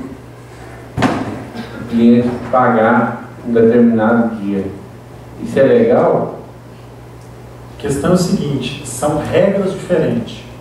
Dependendo do contrato de locação que o senhor faz, o atraso implica em multa de 10%. Condomínio, jamais vocês vão poder cobrar 10% de multa. É 2%. Na legislação tá. Então eu não recomendo colocar essa situação no mesmo boleto. Tanto é que é o seguinte, quem emite o boleto de condomínio? É a empresa imobiliária ou é o condomínio? Então são despesas diferentes, naturezas diferentes. Eu não recomendo colocar tudo junto. Onde eu moro, o pessoal coloca a água junto com o condomínio. Já dá problema? Da situação, divergências, assim, se você quiser discutir, aí não tem jeito de você pagar só o condomínio, não pagar, sempre dá problema esse tipo de situação. Não recomendo. Mais alguma questão? Imóvel com direito. Lá, depois para o senhor. O contrato de locação, para ele ter validade, ele tem que ser registrado em cartório? Não. Desculpa, pode fazer. No caso, a ação de despejo, ele tem que ser registrado? Não. Não. Pessoal, todo mundo sabe a diferença aí de registro, reconhecimento de firma? Todo mundo sabe? Quando eu pego um contrato e exijo um reconhecimento de firma, isso não é registro. Tá? Quando eu pego um contrato e levo lá na matrícula do imóvel para que ele seja averbado e não registrado, eu não registro o contrato de locação. Eu posso, no máximo, averbá-lo às margens de uma matrícula que existe no cartório de registro de imóveis. Mais cedo eu falei, olha, para mim ter direito ao direito, para mim exercer meu direito de preferência, o judiciário já está entendendo que não precisa ser averbado, mas em regra precisa ser averbado, tem que ter prazo de vigência e averbação, tá? Nesse sentido. Só complementando. Colega ali que falou. Duas perguntas. Imóvel com direito de posse. Pessoa que briga na justiça pelo imóvel, que está em escritura, ele aluga esse imóvel. E não tendo escritura, não tem averbação, ele não pode, as empresas não podem alvará. E uma vez que ele coloca no contrato que os inquilinos não vão ter esse direito, o cara aceita e aluga. Mas para residencial ou não residencial? Comercial. Não tem como o senhor fazer isso. A locação, ela não, o imóvel não se presta ao destino.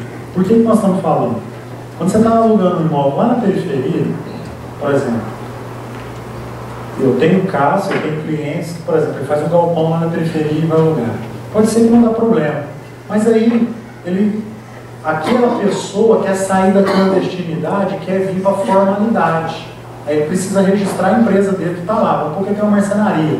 Agora ele tem uma MEI. Vamos pôr assim que, não sei se marcenaria dá, mas acho que dá. Vai fazer uma MEI.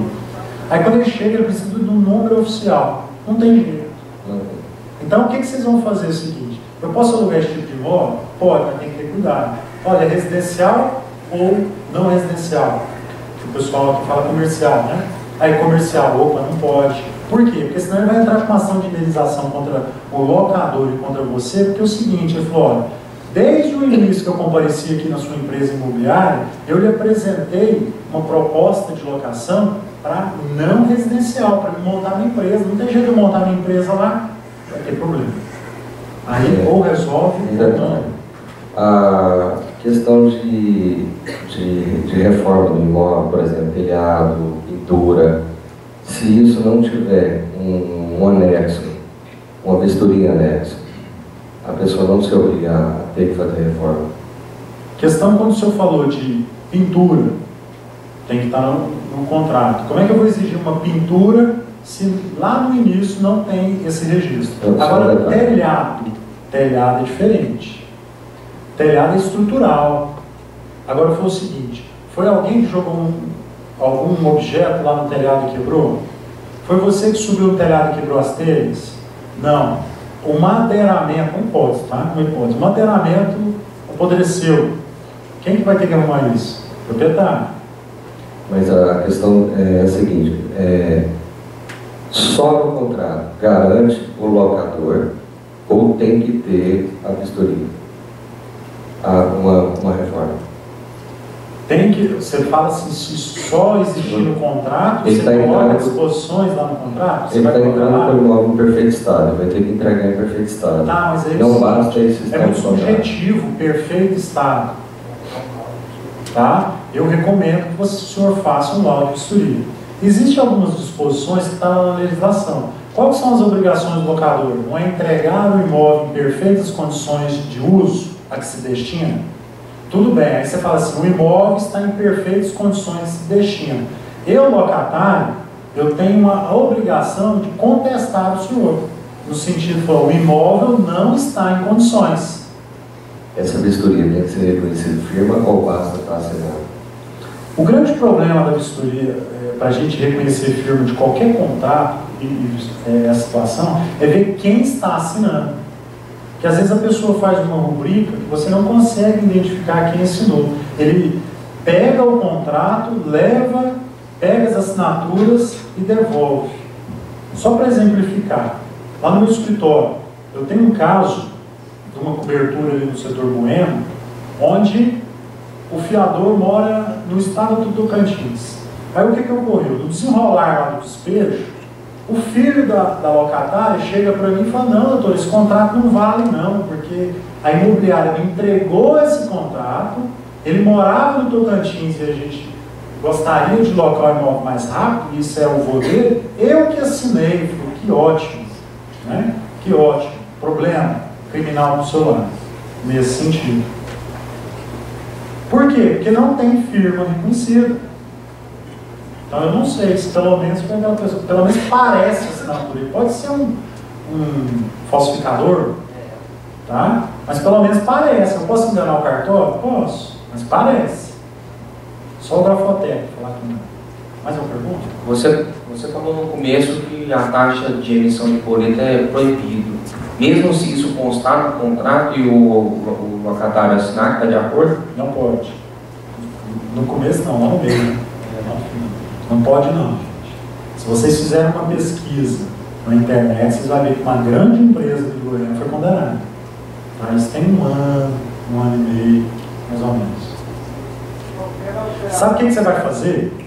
A saída, vou cobrar nada de vocês para dar essa dica. Você já põe o valor do boleto no aluguel. É R$1.000? 1.005. Por que os 5? Os 5...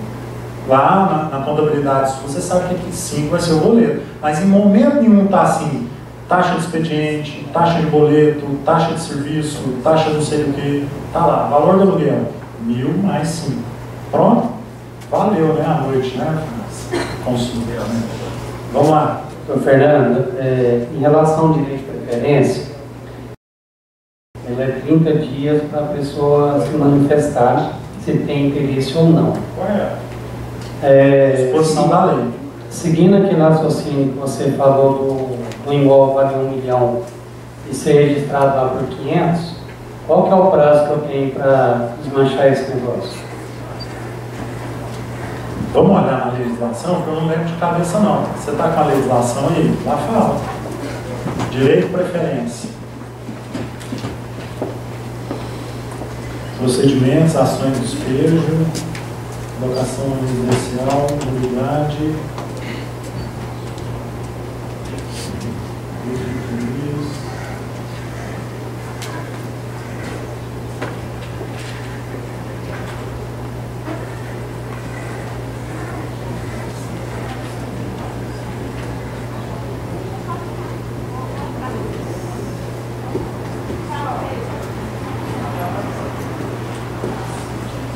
Disciplina do 27 para frente, tá?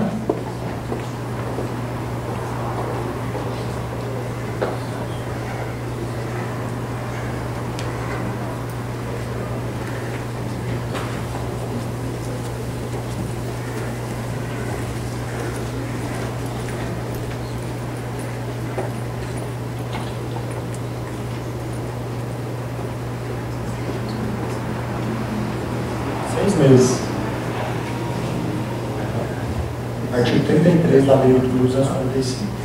Mais alguma pergunta? Fernando, questão do condomínio. Como que eu fico legal perante ao síndico? O que eu tenho que informar ele sobre a locação dentro do condomínio? É o seguinte, isso é regra procedimental de cada condomínio, é o seguinte, acesso de pessoas estranhas. Então o que você tem que fazer? Você é intermediador, você está locando o imóvel lá, você conseguiu fazer a locação. O que você tem que fazer? Você tem que dar ciência para o síndico, você faz um expediente, falando que a unidade X do bloco Y, ou da quadra tal, lote tal, se for um condomínio horizontal, ela está sendo locada para o fulano e para fulano. Você dá ciência para o condomínio, tá? E no sentido que as taxas de condomínio agora para frente poderão ser enviadas diretamente ao imóvel. Porque geralmente manda para a administradora, você manda para o dono, você faz um acerto, agora não, já está alugado. Então você comunica ao condomínio que o imóvel foi locado. Ok? Respondido? Pergunta? Em relação ao adiantamento do aluguel, é só no caso residencial ou não residencial? Poder cobrar adiantado? A questão de poder cobrar adiantado é o seguinte, não tem garantia a disposição do 42, aos dois. Agora, o senhor é o seguinte, toda vez que a gente vai cobrar aluguel adiantado, o senhor tem que sempre pensar que pode dar um problema.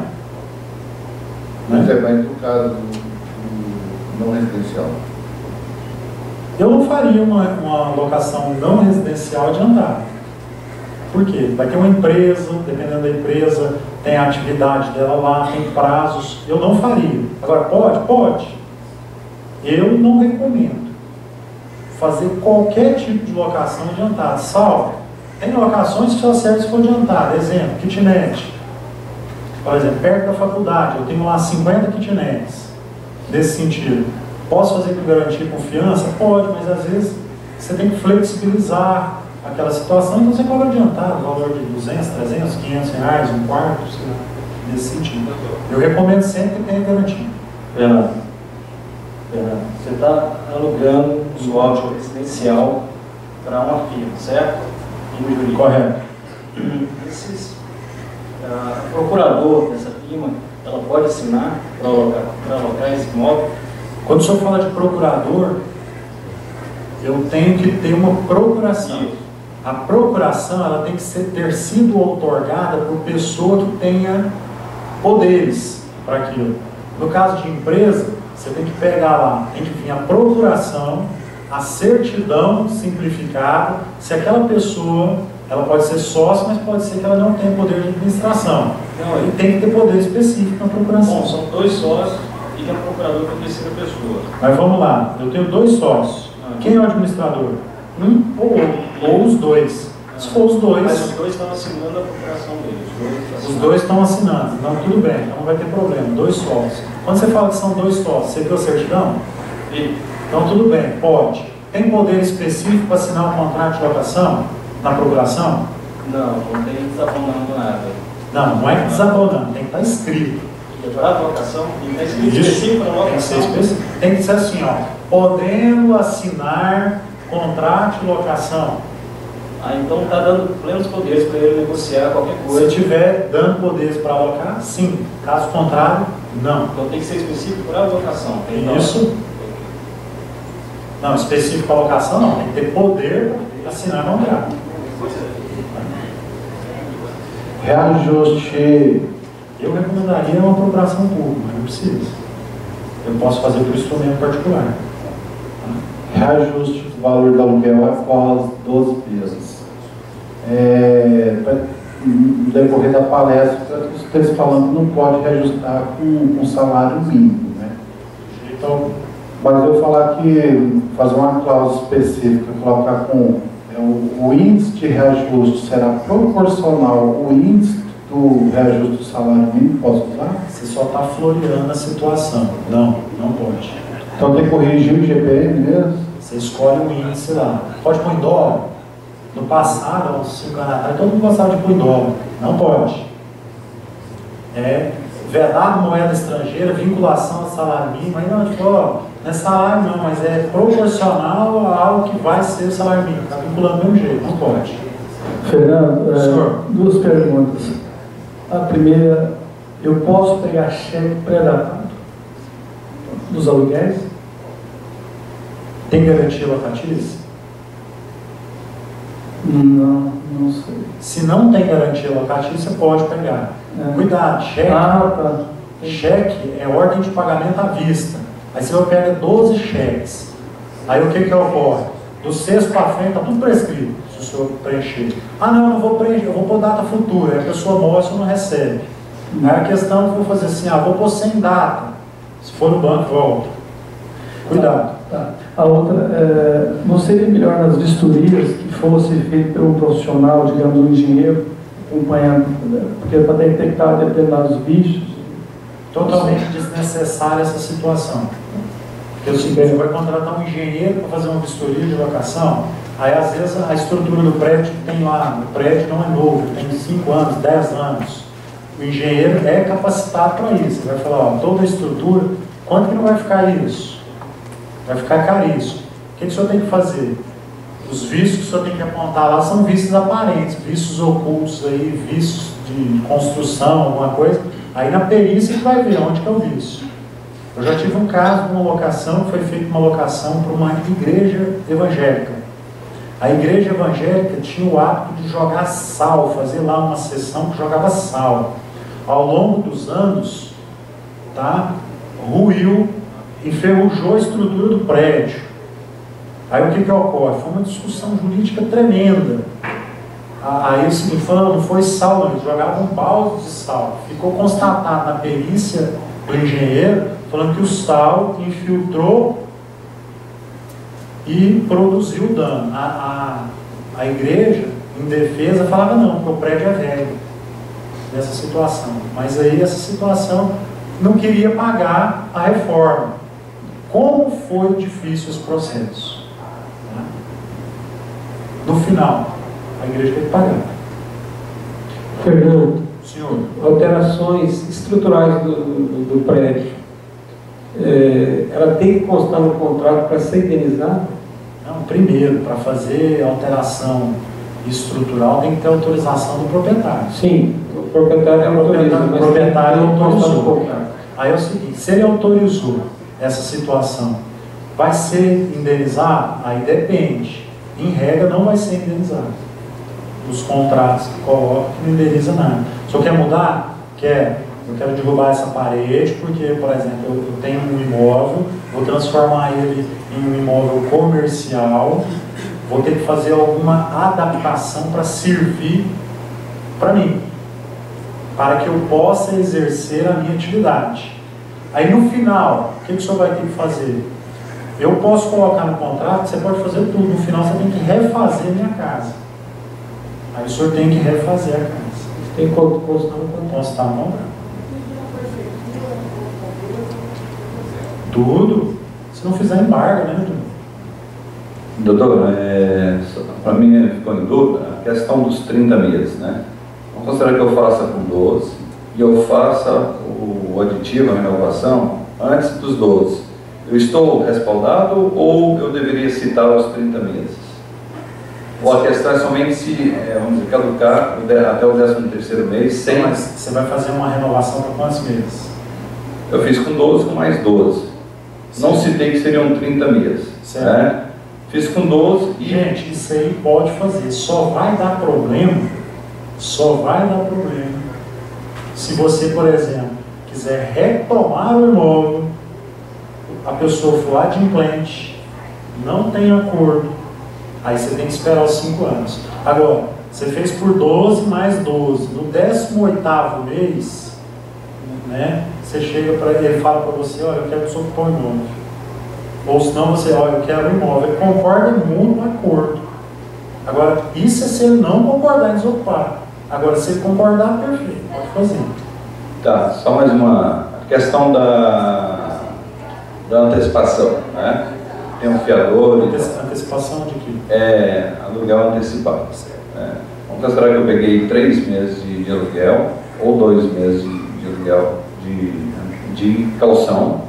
Não, quando eu falo aluguel antecipado, não é pegar 6 meses de aluguel, não. É um mês, aí no outro mês, pega outro mês. Então, mas se eu peguei a calção de 3 meses...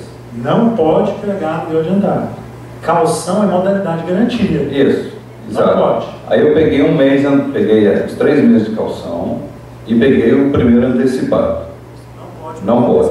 E se eu utilizar esse antecipado como sendo o último mês, eu posso fazer isso? Como sendo o 12º aluguel que ele está me antecipando? Não, ou não? Não pode. Na realidade, eu nem recomendo vocês fazerem calção, tá? Calção mal atado. Por quê? Você só pode cobrar 3. Sabe o que o pessoal faz na prática? Ele vai pagando o aluguel, no 8º ou no 9º mês ele para de pagar.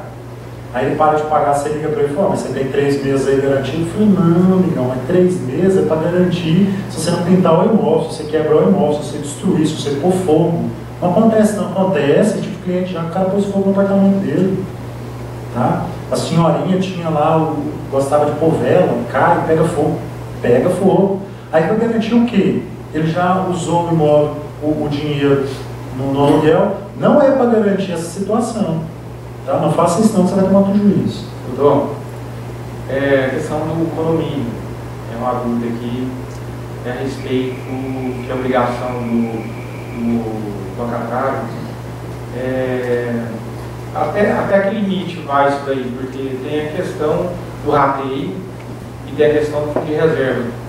Como é que é feito esse procedimento? Essa questão ela não é nem da locação, está lá na lei do condomínio mesmo, mas vamos lá.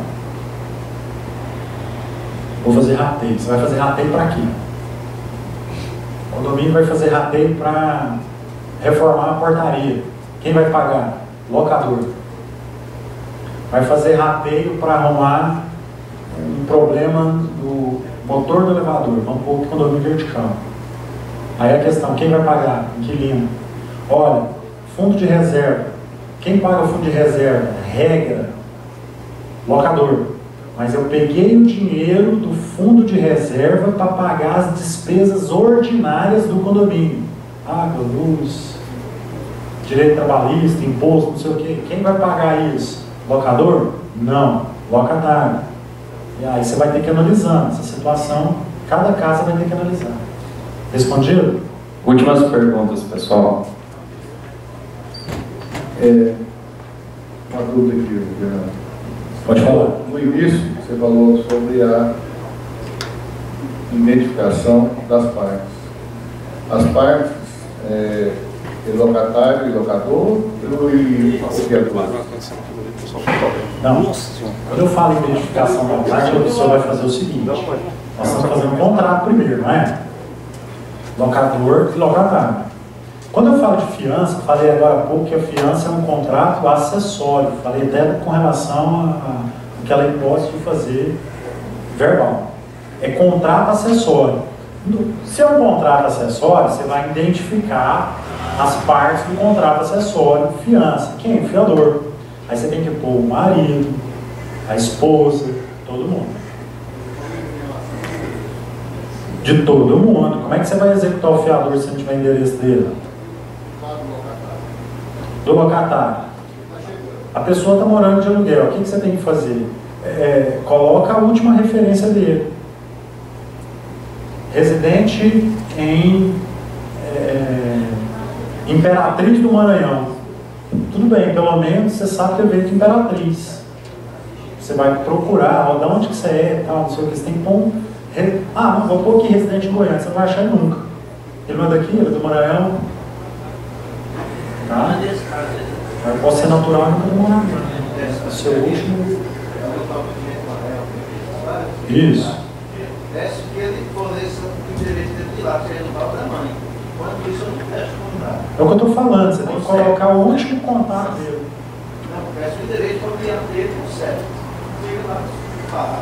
Mas é só curiosidade. Para quê? Uma vez eu fiz uma locação numa kitnet com um rapaz, ele era meio manquinho de uma perna. E assim, todo mundo faz essa manquinha, né? Aí tudo bem, sou aposentado. Não perguntei também não, falei, você tem um problema genético, veio assim e aposentou. Deu problema na locação. Eu tinha essa mesma situação do senhor aí, eu pegava o endereço do pai e da mãe. Quando eu entrei em contato com o pai da mãe dele, ele só me perguntou assim, doutor, o senhor veio aqui perguntar se o senhor podia alugar para ele? Eu falei, ok, não precisa falar mais nada. Simples, na simplicidade dele eu entendi tudo. Não adianta. O senhor tem que ter pelo menos assim, onde vale isso? Porque eu posso ser que eu vou, não deu certo aqui, eu volto para a cidade. Aí o pai fala, não, tá em tal lugar, ou senão ele fala assim, não, tá, mas eu não sei, tem jeito de se obrigar. Aí ele está em local certo, não jeito. É melhor fazer por aqui. Já pensou se eu tenho que mandar uma precatória lá para o Maranhão, ou se não publicar um edital lá no Maranhão, faz aqui mesmo. Não localizou, não.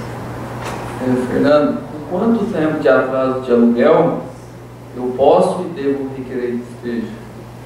A legislação não disciplina isso não. Só que é o seguinte, para você entrar com uma ação dessa, tem que ter o quê? Tem custo, não tem? Então você tem que ter pelo menos 30 dias, porque senão não está vencido. Aí depende, às vezes seu escritório lá, por exemplo, tem um advogado, ou você é advogado, você faz com 30, mas compensa? Não, porque todo mundo atrasa. Custas no estado de Goiás são as custas mais caras do país. Se você pedir uma execução provisória, você tem que depositar de 3 a 6 vezes o valor do aluguel. Então não compensa. Não, atrasou um mês, eu quero despejo. Quero fazer uma execução provisória. Teve uma época aí que o pessoal falou, não, o despejo agora sai em 15 dias. Sai. Aí é o seguinte, para se saísse, você tem que depositar de 3 a 6 vezes o valor do aluguel, como caução. Aí tudo bem, sem entra a ação de despejo, ele pede a purgação da mora. Purgação da mora, o que é isso? Doutor, quanto que eu devo? Deve X, eu pago X, você não despeja ele. Então você tem que fazer o quê? Tem que ter bom senso. 2 meses, 3 meses, 1 mês, pode. Mais alguma pergunta? Da senhora aí. A última pergunta, né, gente? Eu trabalhei numa imobiliária há 7 anos.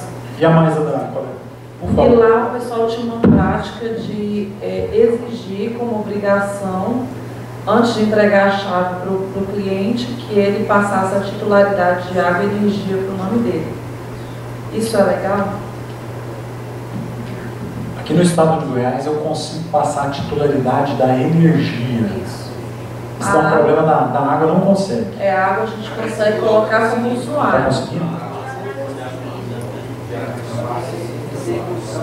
Se tiver disposição no contrato falando que vai fazer essa transferência, ok. Se não tiver, não tem como. Você sabe onde que é o problema dessa situação? Eu tive um caso também. A titularidade de energia estava no nome do locatário. Aí o que ele fez? Ele foi lá e pediu para desligar a situação. Tinha débito, aí ele chegou lá e pediu para desligar. Aí para ligar dá um maior problema. Por que dá problema? Se for uma ligação antiga de padrão, quando você requerer uma nova ligação, você tem que estar adequada às novas normas da CELC. Regra, vai trocar padrão, vai trocar fiação, tem que comprar outro relógio, tudo. Caixa, tem que trocar tudo. Então, assim, é bom porque está no nome dele, Aí quando dá problema mesmo, problemão, que a ligação é desativada, você tem que ativar de novo, você tem que adequar tudo. Se não adequar, não liga. A última lá, por favor. Doutor Fernando, em relação ao fiador, é necessário, por exemplo, o credor, o locador, ele pode pedir ao fiador que também traga uma certidão de registro de imóvel, de um imóvel do fiador, como garantia? Pessoal, fiança é garantia pessoal. Quem garante, no caso, por exemplo, Fernando está sendo fiador. É o Fernando que garante. Aí a questão, a prática de você exigir, olha, eu só aceito um fiador que tem imóvel, tá? Isso é para ver se eu sou solvente nesse sentido. Tem muito fiador que é solvente, ele vai e vende o imóvel nesse sentido. Se você pegar esse contrato de locação, essa fiança, sem a minha anuência e averbar no meu, como tem uma imobiliária, não tem uma não, porque eu já tenho casa assim que fez isso, não pode fazer isso. Você está exigindo duas garantias. Uma é fiança, a outra é caução real de bem imóvel. Não pode. A questão de você falar assim, ó, para ser fiador eu tenho que ter o quê? Solvência, eu tenho que ter dinheiro, eu tenho que ter patrimônio. Não adianta nada você pegar uma pessoa que não tem solvência, que não tem grana, não tem dinheiro para pagar. Então o que você tem que fazer? Análise cadastral. O que as imobiliárias pedem aqui? Olha, eu só aceito fiador, é uma piada, só aceito fiador que tem 2 imóveis quitados no município de Goiânia. Gente, muito difícil nesse sentido. Mas eu só tenho um imóvel. Não, aí não vale, aí não pode. Você tem que ter o seguinte, mas às vezes a pessoa tem uma remuneração de 25, 30 mil por mês e não tem imóvel, ela prefere morar de aluguel. Você vai largar você vai deixar de pegar essa pessoa como fiador? Eu sou juiz numa cidade, ganho 26 mil reais. Oxalá, assim, né? Aí é o seguinte, mas eu não tenho imóvel. Por quê? Porque eu vivo mudando, então eu não compro. Com 26 mil, no caso do juiz ele ganha até da prefeitura, mas vamos qualquer outra atividade. Eu invisto meu dinheiro em outros bens. Você vai deixar de pegar essa pessoa que tem tantos mil lá de você? Não. Ok, pessoal? Doutor Fernando, muito obrigado por ter compartilhado do seu pessoal, muito obrigado.